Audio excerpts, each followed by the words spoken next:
So most people think they need $1.8 million. I'm sure if you have been on the internet, you probably have seen some of these articles on how much you need to save and invest. And so I've seen this a few times, and I thought I've been doing a couple other Boldin videos, one on what the mean of a family might have, and then I've done one on the average. But since most people think they need $1.8 million, I thought, let's do that. Now, before I start diving in, I thought I'd ask you two questions. So if you could put that in the comment, I would love to see that. Number one, do you think you need $1.8 million? And, if you are, maybe include what do you think you really should have? If that's not enough, maybe if it's too much, throw in, what do you really think you should have, or you might need? And then, if you do have $1.8 million, my second question is, what do you think your main worry would be? So those are the two questions I'm going to ask. So before we start diving in and looking at Boldin, I thought let's pull up, because a lot of people out there are going to say, $1.8 million isn't feasible. And if you look at the averages, I brought up the average. And again, I always say at least be the average. That is right around what most people could have saved. Now, when you look at the mean, which is, I have it right here below it. Again, this is from Fidelity. You can see the mean. So 50% have more, 50% have less. They probably only have closer to 400,000. But from an average perspective, they're actually close to $1.8 million right here. And I wanted to show that it is achievable, right? And now this is if one person has it, but I'm talking about what does a couple have if they have $1.8 million. So I brought up, again, I like the Dicky Town tools. I'll include this link as well in the description. But this is if one person started out making $25,000 a year, saving 10%, which I think is very reasonable, from 22 to 67. So they would have to work all the way to 67. This does include a small 3% match. Maybe they're on a safe harbor plan or something like that. They could have a little over 1.9 million. So definitely feasible even on, moderate or low income. If you start early, you're consistent. And again, if you're a couple, which my example will include, it is definitely feasible if you start early and invest consistently. So let's dive into Boldin. So here is what I have, and I'm going to go through the figures first, and then we're going to make some changes and kind of see what that lifestyle would be. I would ignore maybe the numbers today because it's based on what I've entered, and I kind of want to show you what that is. So we're going to dive into, first off, I'm going to look at, in Boldin, both the person and the spouse are 65 today as of January. So they're 65, they're ready to retire. I'm going to show that they do have $1.8 million. And I did spread that across quite a few different accounts. So you got a lot of, I have a lot of pre-tax because I would think today if somebody's retiring with 1.8 million, probably didn't have a lot of opportunities to have Roth earlier in their career. So the husband or whatever might have 700,000. They both have $200,000 in Roth, so they do have, out of that 1.8, a smaller piece of that. The wife working has maybe 600,000, and then they share a $300,000 brokerage account. So that's how I kind of spread it up. So most of it is in pre-tax.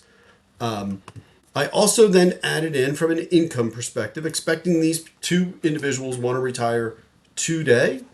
And I put in some Social Security benefits. So they're going to start collecting basically the next month. And so one of the people at full retirement age can collect $3,500. I looked at my own and then I averaged it out, and I saw that higher net worth income people might have a $3,500. Again, they're going to take it right away. So they are seeing a reduction in claiming early. So we might change that number. And if I go back, I picked for the spouse right around the average today at full retirement age. So they're taking a reduction of down to $1,770. Okay. And so we're going to look at that. Now, I did take a look at. So if they both retired at full retirement age at 67, it's a little over $66,000 of retirement income a year. But today, between these two, they're a little over $58,000 a year. So $58,000 is already coming right off the bat from Social Security.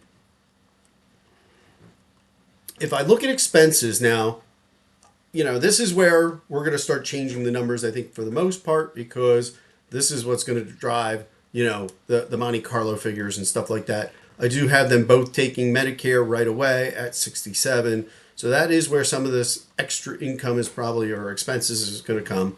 And earning or saying that their expenses is $5,000 a month, or $60,000 a year. That's where most of this, Monte Carlo figures are going to come from. And from an estate perspective, I should say, not estate, in home, right? They both have a moderate home, $350,000. I think that's lower than the average today. But again, there's no mortgage, so it's fully paid off, and we could make some adjustments there. So if I come back up to overview, they have a 99% Monte Carlo figure. You can see because they're only, they're trying to spend about $60,000 plus Medicare expenses. Almost 60 of it is coming right out of Social Security. They pretty much don't have any chance of running out of money. And obviously, at the end of retirement, on a better than on the best example, they can have close to $7 million. So let's start making some changes here. So let's go into expenses and increase, instead of $60,000, what if we put this up to $10,000 a month that they want to spend? So $10,000 a month, about $120,000 plus the medical expenses. What type of impact might that have? And you can see here, again, in many cases, they still end up with, over $5 million. The Monte Carlo is 68%, so it has dropped down. And again, in all this, right, that $10,000 would include everything. So home maintenance, again, they own their house in this example, but maybe they're buying a car. Again, they need to figure out how they're going to break that up. You can come in here and put in expenses, a one-time charge. So maybe they want to spend $7,000 a month, but maybe there's one-time charges in there about buying a car or taking more vacations at one point. Obviously, we could do that as well. But so you can see here, in a worst case scenario or poor outcomes, they might run out right around 84. So obviously, I think for my own self, I think the 68% is too low. I would rather be a little bit more conservative myself and have then options to spend maybe more down the road or reevaluate. Obviously, this is a one-time evaluation. And then, of course, you would probably be doing this every single year and reevaluating. I think that's probably a more accurate perspective. So let's do one thing, right? Let's say they don't want to they want to retire today, but they're going to take their income. So they're going to change their Social Security benefits all the way up to full retirement age. So let's move both of them up and just see what that would do. So we're going to move this up to 67. I'm going to move them both up to 67 at this point. So let's move both of them up to 67. So obviously that means they have to basically fund their entire retirement out of their savings at the beginning, but then they'll get more Social Security. So let's see what that would change from a retirement perspective. It was 68 before, now it is 69. So it really didn't actually change a little bit. But, the one nice is here, I guess it's still right around that 58 point. I'm going to do one more income change. Let's go back and actually say the spouse collects right away. So right at that 65 and 2 months, I'm going to do it the next month. Now they wouldn't be pulling out as much out initially, and then the other person would collect more. Again, it's back at 68. So I don't know if that's any big difference. And again, this is still bringing in, from an expense perspective, $8,000 a month. Both people living all the way through 95, which is probably, again, I'm probably being a little bit more conservative. Most likely one of them would pass away a few years earlier, but, again, I think I'd rather be on a little bit more conservative side of that myself. Let's come back into income and change. What if one of them, right, the one that makes the most money, we're going to move that all the way up to to 70. So they're going to collect even more money than the 3,500. They're going to collect over 4,000. Does that have any impact at all? Again, it's still 69%. So it really doesn't, it's not mattering. Everything here, it looks like more from an expense perspective. Maybe we could do, let me cancel this real quick. Look at going back down to $7,000 a month. I'm sure this will greatly increase. Now, let's say $10,000 to $7,000, you jump up to a 99% success rate. But let's add another expense in here. So I'm going to add another expense, a recurring expense. So this is going to be my go-go years, right? And we're going to add in that $3,000 a month again. So at 65, let's go all the way, right? So right away at 65. And instead of doing it for the lifetime, we're going to go all the way up to 75. So we're going to spend $10,000 a month for the first 10 years. And then we're going to drop down to only the $7,000 a month.